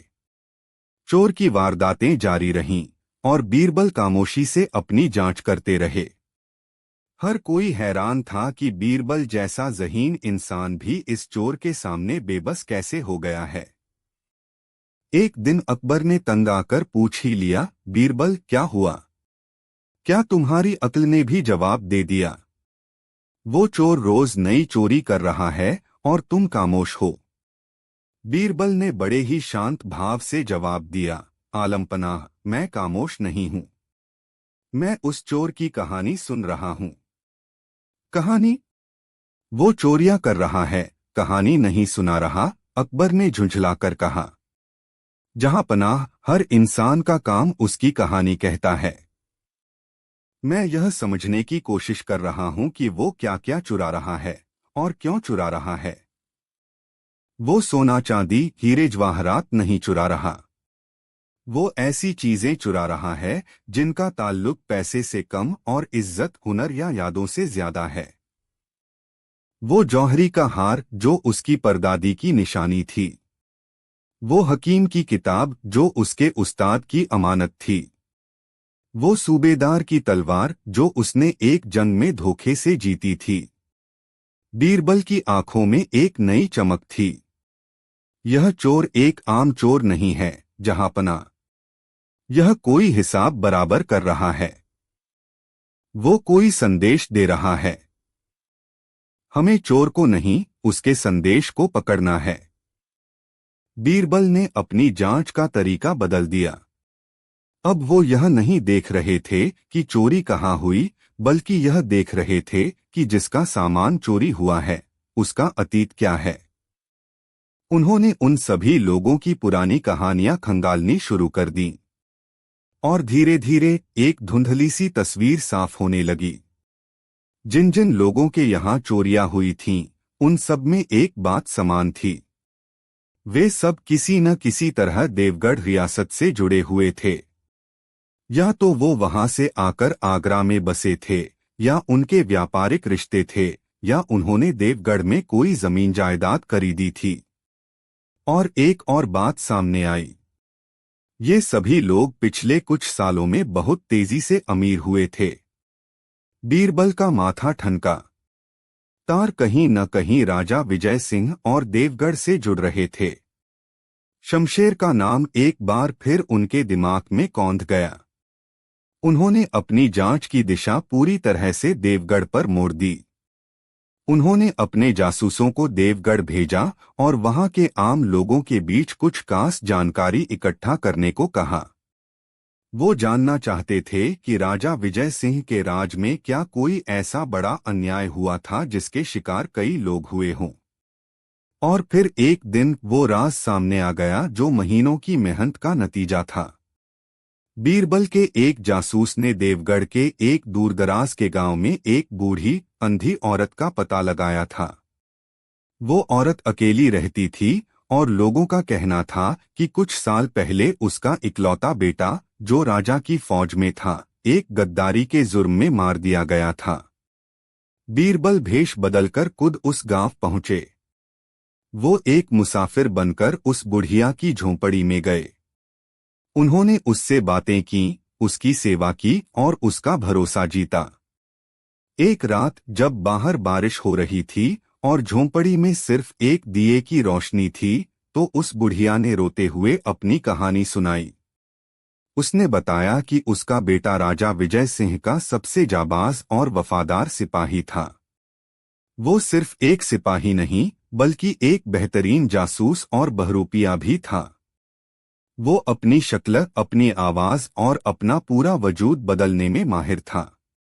राजा उसे अपने सबसे मुश्किल कामों के लिए इस्तेमाल करते थे। मेरे बेटे का नाम शमशेर था, बुढ़िया ने सिसकते हुए कहा। बीरबल के कान खड़े हो गए। वही नाम। बुढ़िया ने आगे बताया, कुछ साल पहले सरहद पर मुगलों से कुछ अनबन हुई। राजा ने मेरे बेटे को एक खास काम के लिए भेजा। उसने कहा था कि यह देवगढ़ की इज्जत का सवाल है। मेरा बेटा हंसते हंसते चला गया। उसे अपने राजा पर खुद से ज्यादा भरोसा था। फिर क्या हुआ? बीरबल ने धीरे से पूछा। हफ्तों बाद खबर आई कि मेरे शमशेर ने सल्तनत से गद्दारी की है। उसने मुगलों से मिलकर राजा के खिलाफ साजिश रची और मुठभेड़ में मारा गया। राजा ने उसे गद्दार घोषित कर दिया। हमारी जमीन जायदाद छीन ली गई। मेरे बेटे के नाम पर कालिख पोत दी गई। लोग हम पर थूकते थे। बुढ़िया ने अपने आंसू पोंछते हुए कहा, लेकिन मैं एक मां हूं साहब। मैं जानती हूं मेरा बेटा गद्दार नहीं हो सकता। वो अपनी मिट्टी के लिए जान दे सकता था, पर उसे बेच नहीं सकता था। राजा विजय सिंह झूठ बोल रहे हैं। उन्होंने ही मेरे बेटे को मरवाया है। और जिन लोगों ने उसकी गद्दारी की झूठी गवाही दी, आज वो सब आगरा में बड़ी बड़ी हवेलियों में रहते हैं और देवगढ़ के सबसे अमीर लोग बन गए हैं। बीरबल के सामने पूरी तस्वीर साफ हो गई थी। हर पहेली का टुकड़ा अपनी जगह पर बैठ गया था।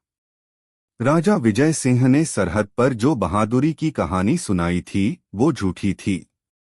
असल में उन्होंने मुगल फौज पर हमला करने के लिए एक साजिश रची थी, ताकि वो खुद को एक हीरो की तरह पेश कर सकें। इस साजिश को अंजाम देने के लिए उन्होंने अपने सबसे माहिर जासूस शमशेर को भेजा। लेकिन जब साजिश के खुलने का डर हुआ, तो राजा ने अपनी इज्जत बचाने के लिए शमशेर को ही बलि का बकरा बना दिया। उसे मरवा दिया और उस पर गद्दारी का इल्जाम लगा दिया। और जिन लोगों ने इस साजिश में राजा का साथ दिया, उन्हें इनाम के तौर पर शमशेर की जायदाद और दौलत दे दी गई। और आगरा का वो अनाम चोर, वो कोई और नहीं बल्कि खुद शमशेर था। वो उस मुठभेड़ में मरा नहीं था, सिर्फ बुरी तरह घायल हुआ था। किसी तरह बचकर वो महीनों तक जंगलों में भटकता रहा। जब वो वापस लौटा तो उसे पता चला कि उसके राजा ने उसकी वफादारी का क्या सिला दिया है। उसकी मां अंधी और बेसहारा है और उसके नाम पर गद्दारी का धब्बा लगा है। उस दिन शमशेर मर गया और उसकी जगह एक ऐसे इंसान ने जन्म लिया जिसका कोई नाम नहीं था, कोई पहचान नहीं थी। उसने अपनी सबसे बड़ी ताकत भेष बदलने का हुनर को अपना हथियार बनाया। वो आगरा आया और एक एक करके उन सभी लोगों से अपना बदला लेने लगा जिन्होंने उसके और उसके राजा के बीच हुए धोखे में साथ दिया था। वो उनसे उनकी दौलत नहीं बल्कि वो चीजें छीन रहा था जो उनकी झूठी इज्जत का प्रतीक थीं। वो उन्हें यह संदेश दे रहा था कि वो जानता है और वो वापस आ गया है। बीरबल उस रात उस झोंपड़ी से वापस नहीं लौटे। उन्होंने अपना अगला कदम सोच लिया था।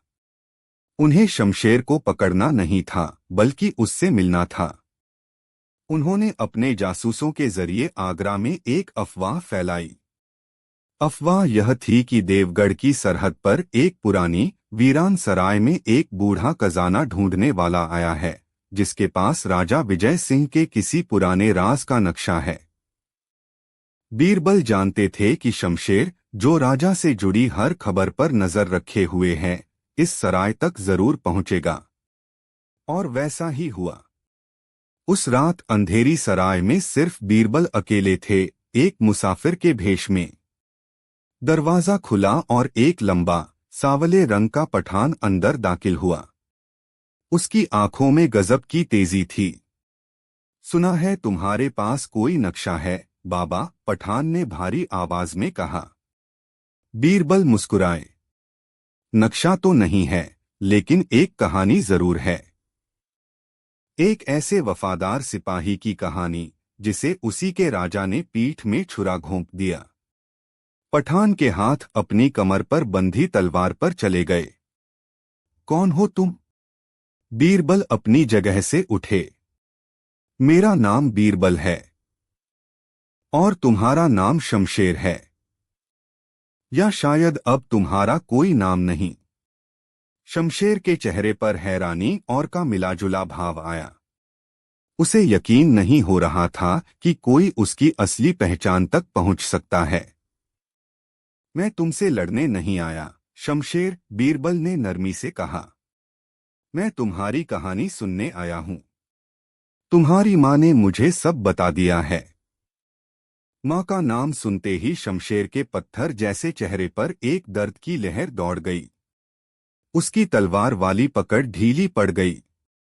उस रात उस वीरान सराय में दो असाधारण इंसानों के बीच एक लंबी बात हुई।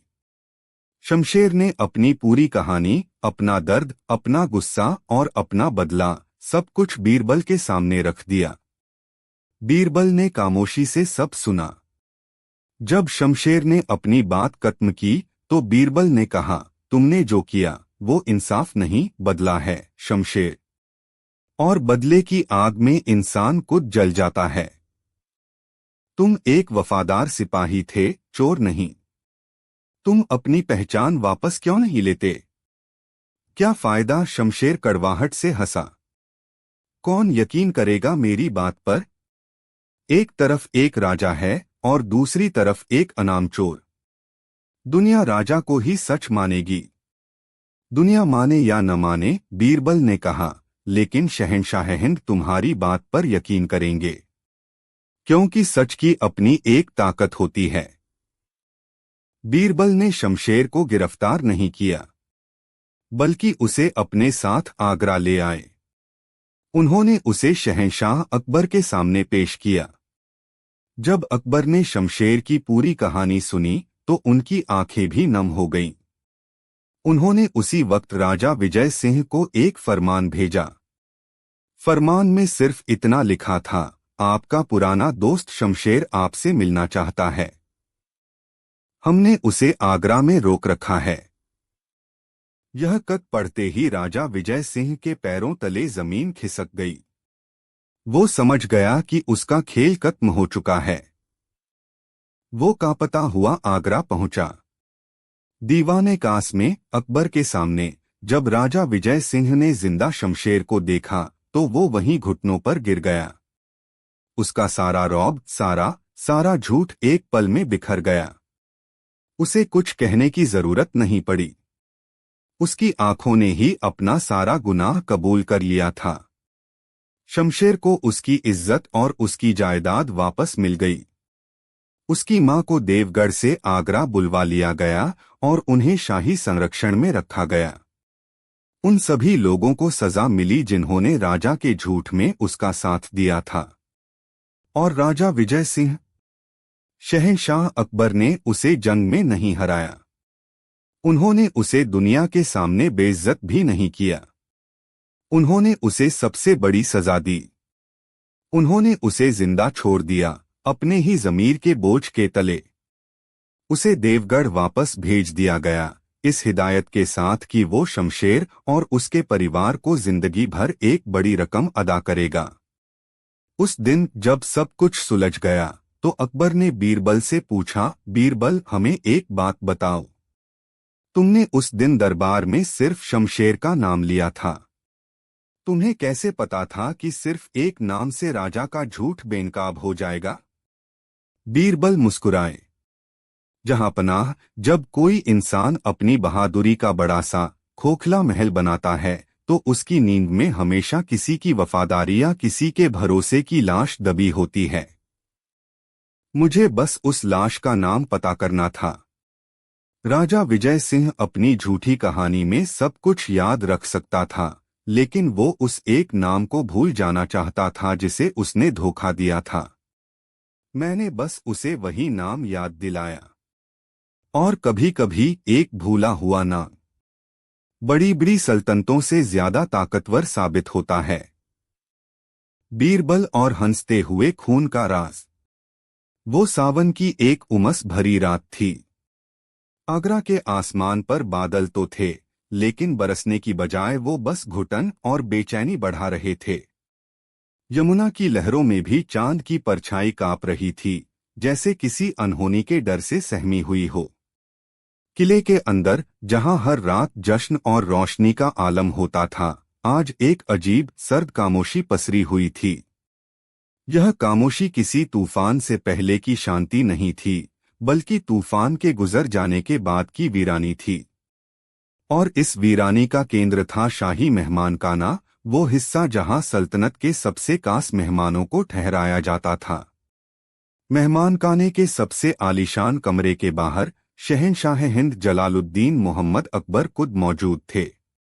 उनके चेहरे पर गुस्सा, हैरानी और एक गहरी शर्मिंदगी के भाव एक साथ उभर रहे थे। उनकी सल्तनत में, उनकी नाक के नीचे, उनके एक मेहमान का कत्ल हो गया था। यह सिर्फ एक कत्ल नहीं था, यह मुगलिया सल्तनत की इज्जत पर, उसके इकबाल पर और शहंशाह के अपने मान पर एक सीधा हमला था। कमरे के अंदर जो मंजर था, वो किसी भी देखने वाले के दिल में खौफ पैदा करने के लिए काफी था। फर्श पर देवगिरी रियासत के खजांची माधवराव की लाश पड़ी थी।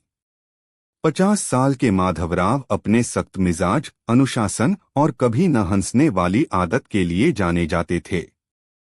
लेकिन इस वक्त मौत की गहरी नींद में उनके चेहरे पर एक अजीब, लगभग अलौकिक मुस्कान थी।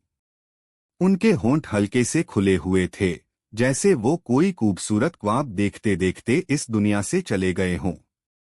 और उनकी छाती पर, जहां कंजर का गहरा घाव था, वहां से बहा हुआ खून फर्श पर जम गया था।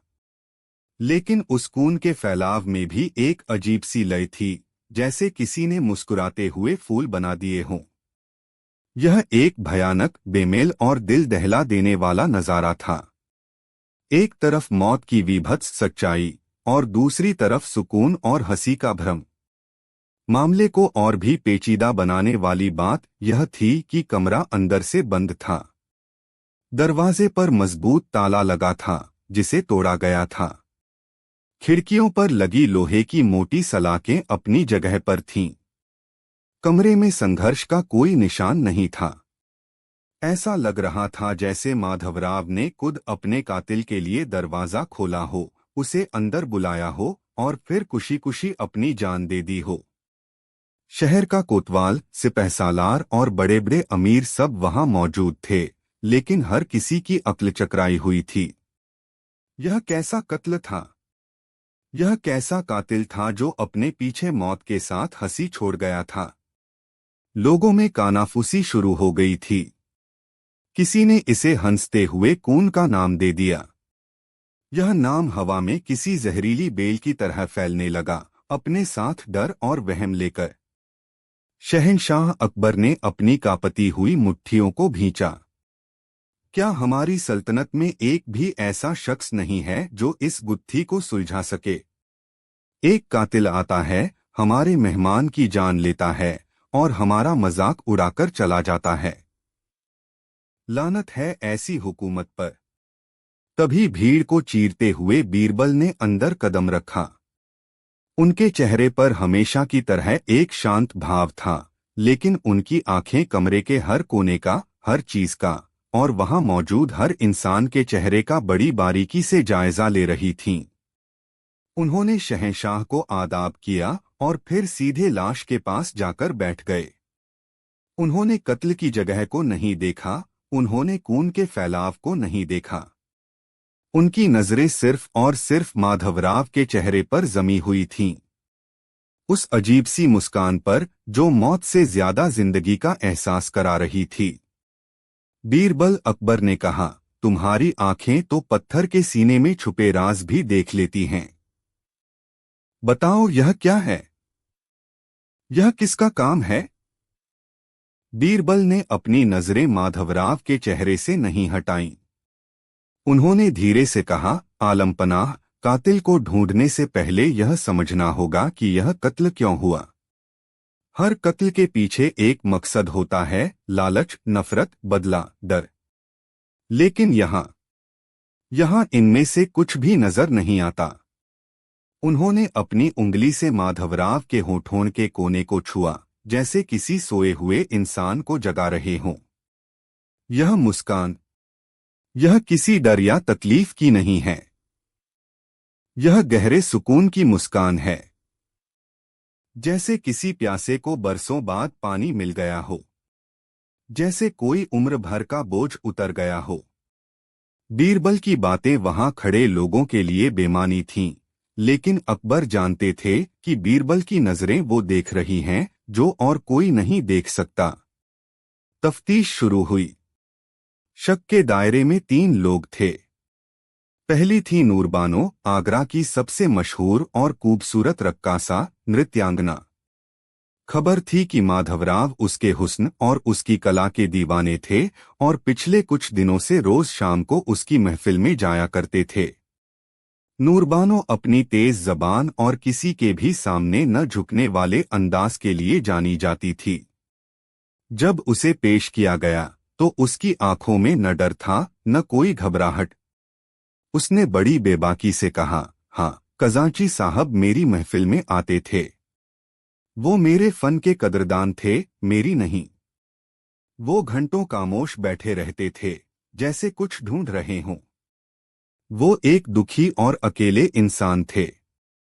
क्या तुम उनसे मिलने उनके कमरे में गई थीं? कोतवाल ने कड़क आवाज में पूछा। नूरबानो के होठों पर एक तंज भरी मुस्कान आ गई। कोतवाल साहब, नूरबानो किसी के कमरे में नहीं जाती। लोग नूरबानो की दहलीज पर आते हैं। मैं पूरी रात अपनी हवेली में थी और इस बात के गवाह मेरे कई मेहमान हैं। उसका जवाब मजबूत था, लेकिन बीरबल ने उसकी आंखों में एक अजीब सी नमी देखी थी, जिसे उसने बड़ी सफाई से अपनी बेबाकी के नकाब के पीछे छुपा लिया था। दूसरा संदिग्ध था विक्रम सिंह, देवगिरी से आया माधवराव का अपना ही नायब डिप्टी। वो एक नौजवान, महत्वाकांक्षी और बेहद चालाक इंसान था। जाहिर था कि माधवराव की मौत से सबसे ज्यादा फायदा उसी को होने वाला था। खजांची का पद अब उसी को मिलता। विक्रम सिंह ने घुटनों के बल झुककर कहा, आलमपनाह, मैं अपने आका की मौत से सदमे में हूं। वो मेरे लिए पिता समान थे। मैं उस वक्त अपने कमरे में सो रहा था। सुबह जब खबर मिली तो मेरे पैरों तले जमीन खिसक गई। उसकी आवाज में दुख था, उसके आंसू सच्चे लग रहे थे। लेकिन बीरबल की नजरें उसके साफ सुथरे, करीने से पहने हुए कपड़ों पर थीं। एक ऐसा इंसान जिसे सुबह सुबह अपने मालिक की मौत की खबर मिले, क्या वो इतना संभलकर, इतने सलीके से तैयार होकर आएगा? और तीसरा और आखिरी संदिग्ध था गोपाल, माधवराव का 50 साल पुराना वफादार कादिम।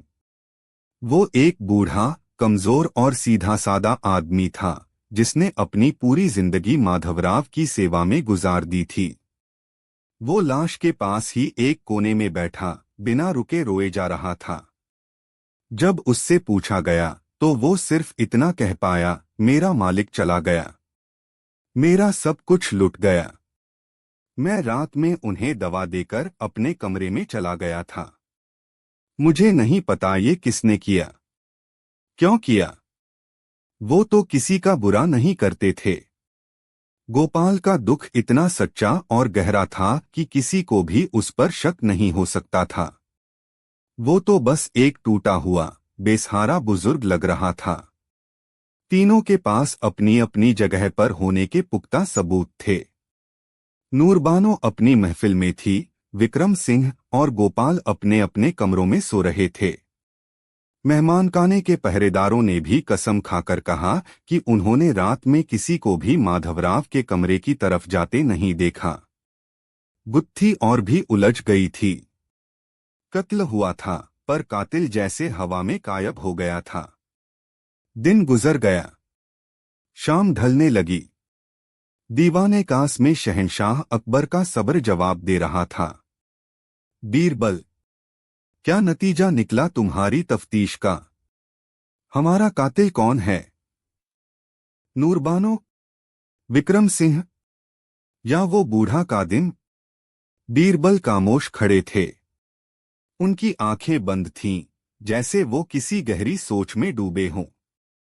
जवाब दो, बीरबल अकबर गए। हमारी सल्तनत की इज्जत मिट्टी में मिल रही है और तुम खामोश हो। बीरबल ने धीरे से अपनी आंखें खोलीं। उनकी आवाज में एक अजीब सी थकान और रहस्य था। आलमपनाह कातिल इन तीनों में से ही एक है, यह मैं जानता हूं।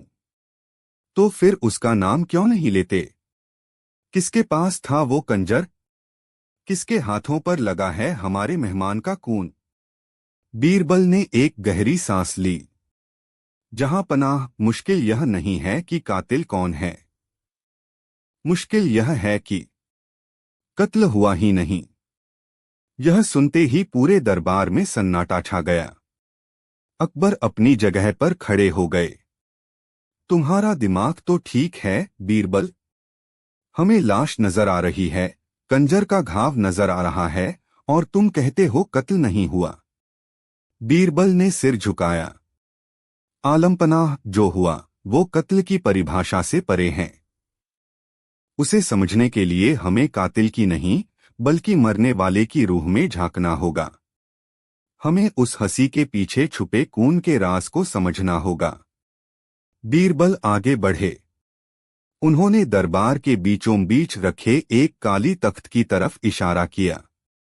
यह राज जानने के लिए हमें तलवारों और सबूतों की नहीं, बल्कि जिंदगी और मौत के फलसफे को समझने की जरूरत है। इस कातिल ने कंजर का इस्तेमाल सिर्फ जिस्म पर किया है, असली हथियार तो कुछ और ही था। अकबर की उलझन अब गुस्से की हद पार कर रही थी। पहेलियां बुझाना बंद करो बीरबल। साफ साफ कहो, तुम क्या जानते हो? बीरबल की नजरें दूर कहीं कयालों में खोई हुई थीं। उन्होंने कहा, मैं बस इतना जानता हूं जहां पनाह, कि इस कातिल ने माधवराव को मारा नहीं, आजाद किया है। यह वाक्य उस रात की सबसे बड़ी पहेली थी। एक कातिल जो कातिल नहीं बल्कि मुक्तिदाता है। एक मौत जो मौत नहीं बल्कि आजादी है। और एक मुस्कान जो एक गहरे खूनी राज को अपने अंदर छुपाए हुए है। अकबर ने अपना माथा पकड़ लिया। बीरबल ने राज पर से पर्दा उठाने की बजाय उस पर 7 पर्दे और डाल दिए थे। कातिल सामने था, पर फिर भी अदृश्य था। रहस्य अपनी चरम सीमा पर था।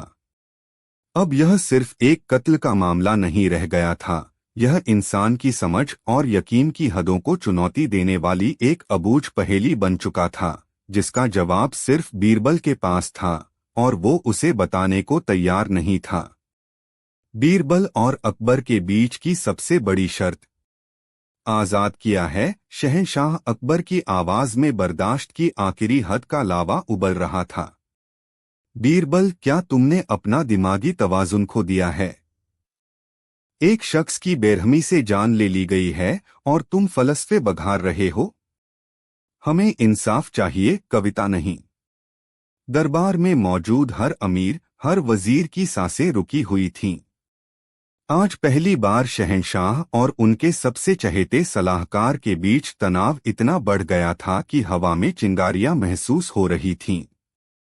बीरबल के चेहरे पर अब भी वही शांत भाव था, लेकिन उनकी आंखों में एक चुनौती थी, एक ऐसी चुनौती जो शहंशाह के गुस्से को नहीं बल्कि उनकी समझ को ललकार रही थी। इंसाफ जरूर होगा, आलमपनाह, बीरबल ने कहा। लेकिन सच्चा इंसाफ सिर्फ सजा देना नहीं होता। सच्चा इंसाफ उस वजह को समझना भी होता है जिसके चलते कोई इंसान इतना बड़ा कदम उठाता है। इस मामले में वजह किसी भी कानून की किताब में नहीं लिखी है। अकबर अपने तख्त से उतरकर बीरबल के सामने आ खड़े हुए। दोनों की नजरें मिली। एक में सल्तनत की ताकत और बेचैनी थी, दूसरी में ब्रह्मांड की गहराई और ठहरा। तो तुम कहना चाहते हो कि दुनिया में ऐसे भी लोग हैं जो लालच या नफरत से ऊपर उठकर सोचते हैं, जो मौत को एक तोहफे की तरह देखते हैं? अकबर ने तंज कसा। यह सब किताबी बातें हैं, बीरबल। असल दुनिया अलग है। यहाँ हर इंसान अपनी खुशी, अपनी दौलत, अपनी ताकत के लिए जीता है। कोई किसी को आजाद करने के लिए नहीं मारता। यह सिर्फ एक कत्ल की बहस नहीं रह गई थी। यह जिंदगी को देखने के दो अलग अलग नजरियों की टक्कर थी। एक बादशाह का नजरिया जो इंसानी फितरत को उसकी कमजोरियों से पहचानता था, और एक फिलॉसफर का नजरिया जो इंसान की रूह की गहराइयों में यकीन रखता था। ठीक है, अकबर ने अचानक कहा, जैसे उन्होंने कोई फैसला कर लिया हो। अगर तुम्हारा यकीन इतना ही मजबूत है तो चलो आज एक शर्त लग जाए। सल्तनत की सबसे बड़ी शर्त, मेरे और तुम्हारे बीच। दरबार में कानाफूसी का एक हल्का सा शोर उठकर दब गया। कैसी शर्त जहां पनाह? बीरबल ने पूछा। अकबर वापस अपने तख्त की ओर बढ़े और उस पर बैठते हुए बोले, शर्त यह है कि तुम अपनी बात को साबित करो। तुम कहते हो कि इंसान सिर्फ दौलत और ताकत के पीछे नहीं भागता, कि सच्ची खुशी और सुकून भी कोई चीज होती है। तो जाओ और इस सल्तनत में, इस आगरा शहर में मुझे एक ऐसा इंसान ढूंढकर दिखाओ जो पूरी तरह से खुश हो। एक ऐसा इंसान जिसके पास कोई दुख न हो, कोई अफसोस न हो, कोई ख्वाहिश न हो, जो अपने हाल में मुकम्मल तौर पर मुतमईन, संतुष्ट हो। अकबर एक पल रुके और फिर अपनी असली बात पर आए, जो सीधे हंसते हुए खून के राज से जुड़ी थी। अगर तुम ऐसा कोई एक भी इंसान ढूंढ लाए, उन्होंने अपनी आवाज को और भारी करते हुए कहा, तो मैं मान लूंगा कि तुम्हारा फलसफा सही है। मैं मान लूंगा कि माधवराव को आजाद किया गया था, और तुम उस कातिल को जो भी सजा दोगे मुझे मंजूर होगी।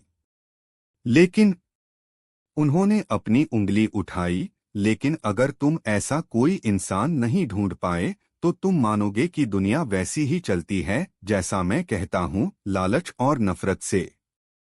और फिर तुम इस कातिल को एक आम मुजरिम की तरह बेनकाब करोगे, उसे सूली पर चढ़ाओगे और यह फलसफे की दुकान हमेशा के लिए बंद कर दोगे। बोलो, मंजूर है? यह एक असाधारण शर्त थी। एक कत्ल की गुत्थी को सुलझाने के लिए खुशी की तलाश। बीरबल के चेहरे पर एक हल्की सी मुस्कान आई। उन्होंने सिर झुकाया। मंजूर है, आलमपना। यह कहानी अब एक कत्ल की तफ्तीश से हटकर एक अजीब सी यात्रा में तब्दील हो गई थी। बीरबल का मिशन अब कातिल को ढूंढना नहीं, बल्कि कुशी को ढूंढना था। और सब जानते थे कि इस तलाश का आखिरी सिरा उसी हंसते हुए खून के राज से जाकर जुड़ेगा। अगले दिन से बीरबल की यात्रा शुरू हुई। वो एक आम मुसाफिर का भेष धरकर आगरा की गलियों में निकल पड़े। सबसे पहले वो शहर के सबसे अमीर सौदागर सेठ हीराचंद की हवेली पहुंचे। सेठ की हवेली सोने और संगमरमर से बनी थी। उसके पास दौलत के अंबार थे। बीरबल ने जब उससे पूछा, सेठ जी, आप तो दुनिया के सबसे खुश इंसान होंगे। सेठ हीराचंद ने एक ठंडी सांस भरी। वो खुश? बीरबल जी, आप क्या जानते हैं? मेरे पास दौलत तो है, पर रात को नींद नहीं आती। हर वक्त डर लगा रहता है कि कोई चोरी न हो जाए, कि सल्तनत कोई नया कर न लगा दे, कि मेरा बेटा इस दौलत को जुए में न उड़ा दे। यह दौलत कुशी नहीं, 24 घंटे का पहरा है। बीरबल वहां से आगे बढ़ गए। वह खुश नहीं था। फिर वो सल्तनत के एक बड़े सिपहसालार शमशेर खान के पास गए। शमशेर खान ने कई जंगें जीती थीं। उसकी ताकत और रुतबे की मिसालें दी जाती थीं। खान साहब, आपके जैसा बहादुर और इज्जतदार इंसान तो जरूर खुश होगा। शमशेर खान कड़वाहट से हंसा। इज्जत? दीवान जी, यह इज्जत कांटों का ताज है।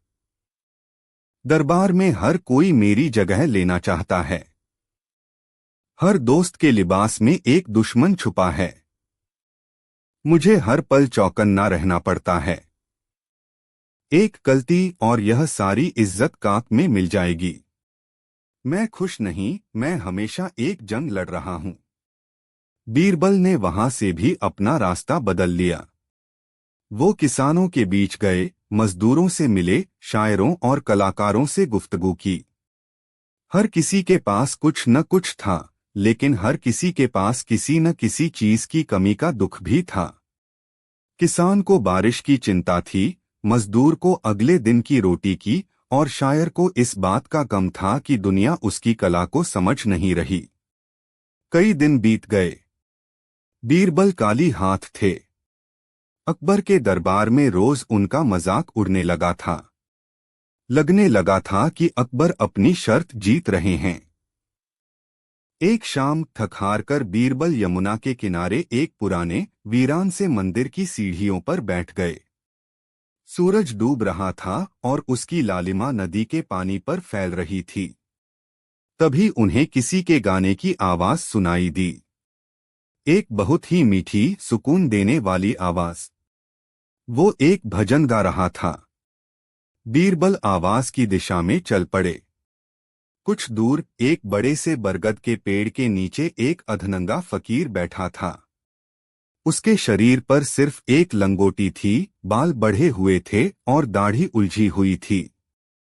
लेकिन उसकी आंखों में एक अजीब सी चमक थी, एक ऐसी चमक जो न किसी अमीर सौदागर की आंखों में थी, न किसी ताकतवर सिपहसालार की। वो गा रहा था और मुस्कुरा रहा था। बीरबल उसके पास जाकर बैठ गए। फकीर ने गाना बंद किया और बीरबल को देखकर मुस्कुराया, जैसे वो उनके आने का ही इंतजार कर रहा हो। क्या ढूंढ रहे हो, राही? फकीर ने पूछा। उसकी आवाज में गहरी शांति थी। मैं कुशी ढूंढ रहा हूं, बाबा, बीरबल ने कहा। एक ऐसे इंसान को जो पूरी तरह खुश हो। फकीर जोर से हंसा। कुशी को ढूंढ रहे हो? अरे पगले, कुशी कोई चीज है जो ढूंढने से मिलेगी? वो तो तुम्हारे अंदर ही है। तुम उसे बाहर की दुनिया में तलाश रहे हो। मेरे पास सब कुछ है, बाबा, बीरबल ने कहा, पर मैं खुश हूं या नहीं, यह मैं खुद नहीं जानता। आपके पास कुछ भी नहीं है, फिर भी आप इतने खुश कैसे हैं? फकीर ने अपनी हथेली आगे बढ़ाई। देखो, यह काली है। जब तक यह काली है, मैं इसमें पूरी कायनात को महसूस कर सकता हूं। जिस दिन मैं इसमें कुछ भर लूंगा उस दिन मेरे हाथ बंध जाएंगे। खुशी पाने में नहीं, छोड़ने में है बेटा। दुख का कारण ख्वाहिश है। जिस इंसान की कोई ख्वाहिश नहीं, उसे कोई दुख छू भी नहीं सकता। और उस एक पल में बीरबल के दिमाग में बिजली कौंध दी। ख्वाहिश, दुख का कारण ख्वाहिश है। माधवराव के चेहरे की वो सुकून भरी मुस्कान, नूरबानो की आंखों में छुपा हुआ दर्द, विक्रम सिंह के चेहरे पर आया डर, और गोपाल का वो बेतहाशा रोना, सब कुछ एक एक करके जुड़ने लगा। फकीर की बातों ने हंसते हुए खून के राज का ताला खोल दिया था। बीरबल उस फकीर के पैरों में गिर पड़े। उन्हें अपना जवाब मिल गया था। अगले दिन बीरबल दरबार में पहुंचे। उनके साथ वो अधनंगा फकीर भी था। अकबर और सारा दरबार हैरान था। आलमपनाह, बीरबल ने कहा, शर्त के मुताबिक मैं आपके सामने उस इंसान को ले आया हूं जो पूरी तरह से खुश है। अकबर ने फकीर को ऊपर से नीचे तक देखा। यह खुश है। इसके पास तो तन ढकने को कपड़ा तक नहीं है। पूछ लीजिए जहांपनाह, बीरबल ने कहा।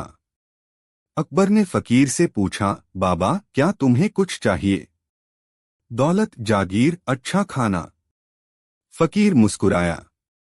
जो मिल रहा है वो जरूरत से ज्यादा है बादशाह। हवा मिल रही है सांस लेने को, पानी मिल रहा है प्यास बुझाने को, और क्या चाहिए? जिस दिन सांस रुक जाएगी उस दिन उसकी मर्जी। मुझे कोई ख्वाहिश नहीं। अकबर निशब्द हो गए। उन्होंने अपनी हार मान ली। बीरबल ने शर्त जीत ली थी। ठीक है बीरबल, अकबर ने कहा, हम हारे। अब बताओ तुम्हारे फलसफे के हिसाब से माधवराव का कातिल कौन है और उसे क्या सजा मिलनी चाहिए? बीरबल ने सिर झुकाया। आलमपनाह, अब मैं आपको उस हंसते हुए खून का पूरा राज बताता हूं। उन्होंने नूरबानो, विक्रम सिंह और गोपाल को दरबार में बुलाने का हुक्म दिया। तीनों के आते ही बीरबल ने बोलना शुरू किया। माधवराव एक बेहद दुखी इंसान थे, क्योंकि उन्हें एक ऐसी बीमारी थी जिसका कोई इलाज नहीं था। एक ऐसा दर्द जो उन्हें हर पल अंदर ही अंदर खाता जा रहा था। यह बात सिर्फ 3 लोग जानते थे। उन्होंने विक्रम सिंह की तरफ इशारा किया। तुम जानते थे विक्रम, क्योंकि तुम उनके नायब थे और उनके हर राज से वाकिफ थे। तुम उनकी मौत का इंतजार कर रहे थे ताकि तुम्हें उनकी गद्दी मिल सके। तुम उनकी बीमारी से खुश थे। फिर उन्होंने नूरबानो की तरफ देखा। तुम जानती थीं नूरबानो, क्योंकि माधवराव तुम्हारी महफिल में अपना दर्द भुलाने आते थे। उन्होंने तुम्हें अपना हाल बताया था। तुम उनके दर्द को महसूस कर सकती थीं, इसलिए उनकी मौत की खबर सुनकर तुम्हारी आंखों में आंसू थे। और आखिर में बीरबल गोपाल के सामने जाकर खड़े हो गए। वो बूढ़ा कादिम अभी भी कांप रहा था। और तुम जानते थे गोपाल, बीरबल ने अपनी आवाज को नरम करते हुए कहा। तुम सिर्फ जानते नहीं थे, तुम हर पल उस दर्द को अपनी आंखों से देखते थे। तुम अपने मालिक को तड़पते हुए देखते थे, उन्हें कराहते हुए सुनते थे। तुमसे अपने मालिक का दुख देखा नहीं गया। गोपाल की आंखों से आंसुओं की धारा बह निकली। माधवराव जिंदगी से आजादी चाहते थे, बीरबल ने कहना जारी रखा। वो मरना चाहते थे, लेकिन खुदकुशी करने की हिम्मत नहीं थी। उन्होंने तुमसे, अपने सबसे वफादार साथी से, मुक्ति मांगी। उन्होंने तुमसे ख्वाहिश की कि तुम उन्हें इस दर्द से आजाद कर दो। दरबार में गहरा सन्नाटा था। कहानी एक अनपेक्षित मोड़ ले चुकी थी। तुमने अपने मालिक की आखिरी ख्वाहिश पूरी की, बीरबल ने गोपाल के कंधे पर हाथ रखते हुए कहा। तुमने वो कंजर उनके सीने में नहीं, बल्कि उनके दर्द पर मारा। और उन्होंने तुम्हें रोकने की कोशिश नहीं की, बल्कि तुम्हें देखकर मुस्कुराए। वो उनकी आखिरी मुस्कान थी, अपने वफादार दोस्त के लिए एक शुक्रिया। वो मौत की नहीं, आजादी की मुस्कान थी। गोपाल जमीन पर गिरकर फूट फूट कर रोने लगा। हाँ, हाँ, मैंने ही अपने मालिक को मारा है। मुझसे उनका दर्द नहीं देखा गया। वो हर रात तड़पते थे। उन्होंने मुझसे भीख मांगी थी। मैंने उन्हें मारा नहीं, मैंने उन्हें आजाद किया है। राज खुल चुका था। कातिल सामने था। लेकिन क्या वो सच में कातिल था? अकबर अपने तख्त पर पत्थर की मूरत बने बैठे थे। उन्होंने आज जिंदगी का एक ऐसा पहलू देखा था जिसकी उन्होंने कभी कल्पना भी नहीं की थी। यह कानून और इंसाफ की हदों से बहुत परे का मामला था। उन्होंने बीरबल की तरफ देखा। शर्त के मुताबिक फैसला तुम्हारा होगा, बीरबल। बताओ गोपाल को क्या सजा दी जाए? बीरबल ने गोपाल को उठाया। उन्होंने फकीर की तरफ देखा और फिर अकबर की तरफ। आलमपनाह, बीरबल ने कहा, गोपाल ने कानून तोड़ा है, लेकिन उसने वफादारी का धर्म निभाया है। उसने कत्ल किया है, लेकिन एक दर्द भरी जिंदगी को खत्म करके। इसे न तो सूली दी जा सकती है और न ही आजाद छोड़ा जा सकता है। तो फिर क्या किया जाए? अकबर ने पूछा। बीरबल ने एक पल सोचा और फिर कहा, गोपाल को देश निकाला दिया जाए, लेकिन किसी वीरान जगह पर नहीं। इसे इस फकीर बाबा के साथ सेवा में भेज दिया जाए। एक ने दुनिया की सबसे बड़ी पीड़ा देखी है और दूसरे ने दुनिया की सबसे बड़ी खुशी को पाया है। शायद ये दोनों मिलकर जिंदगी का कोई नया मतलब ढूंढ सकें। यह एक अभूतपूर्व फैसला था। अकबर अपनी जगह से उठे और पहली बार उन्होंने बीरबल के सामने सिर झुकाया। आज सिर्फ बीरबल की शर्त नहीं जीती थी, आज इंसानियत की एक गहरी समझ जीती थी। और उस दिन दीवान-ए-कास में हर किसी ने जाना कि कुछ राज खून और कंजर से नहीं, बल्कि आंसुओं और मुस्कुराहटों की भाषा में लिखे होते हैं। और उन्हें सुलझाने के लिए एक बादशाह की ताकत नहीं, बल्कि एक फकीर की समझ चाहिए होती है।